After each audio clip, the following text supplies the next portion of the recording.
जय गुरुदेव। अक्सर लोग यह कह देते हैं कि अकुल ने भंडारा दिया या अमुक ने भंडारा किया, कोई जन्मा तो भंडारा किया, कोई मरा तो भंडारा किया।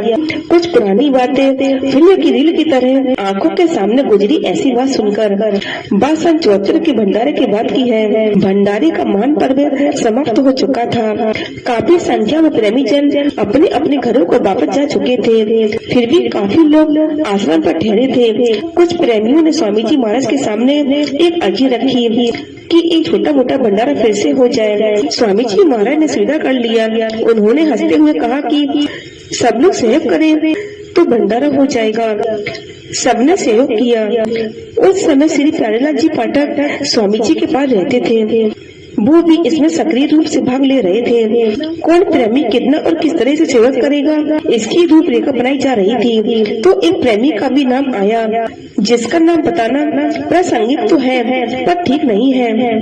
जब उस प्रेमी का नाम आया तो प्यारेलाल जी ने स्वामी जी से कहा, अरे भाई साहब, उसकी बात छोड़ो, पहले और सबकी तय करो।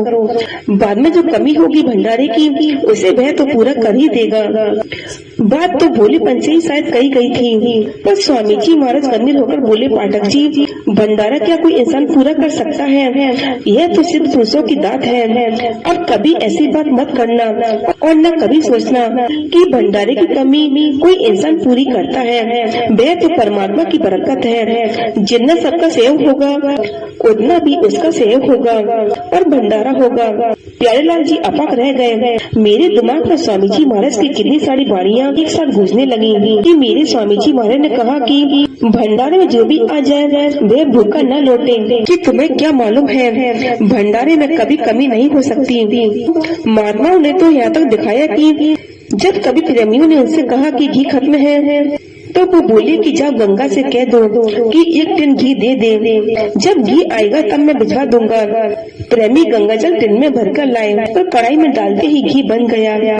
जब घी आया तो महात्मा जी ने गंगा में 1 टिन घी डलवा दिया और कहलवा दिया कि मैं घी वापस लौटा रहा हूँ, कि तुम कभी अपना हाथ मत दबाओ। जो जितना खाता है खाने दो, ले जाना चाहता है दे दो।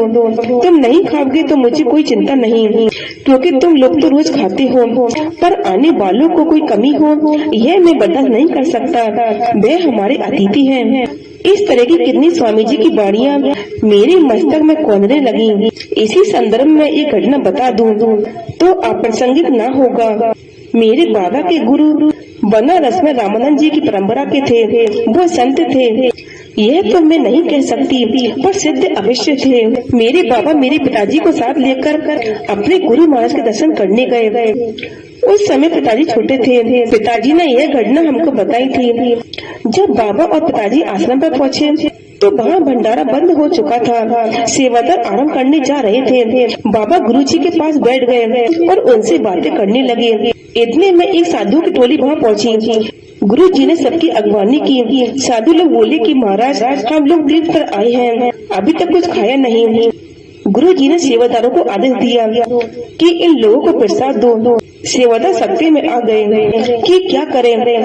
भंडारे में 2-4 रोटियां और सब्जी के अलावा कुछ नहीं था। फिर से बनाने में समय लगता था।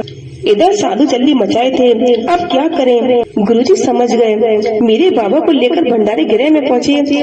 उन्होंने रोटी की डलियां हाथ में उठा ली और बाबा के हाथ में देते हुए बोले कि चलो तुम सबको रोटी परसो। दूसरे सेवादार से बोले कि सब्जी उठाओ और सबको सब्जी दो। मेरे बाबा बड़े असमंजस में पड़े थे कि किस तरह से रोटी परसे, पर गुरु आज्ञा सिर माथे पर रोटी परोसने लगे और रोटी देते गए, किंतु वो खत्म होने को ही नहीं आई और ना तो सब्जी कम पड़ी।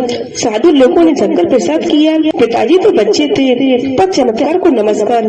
बाबा की बुद्धिवाद को दैविक सिद्धि ने झंझोड़ दिया। बाबा गुरु जी के आगे नतमस्तक खड़े थे। जय गुरुदेव।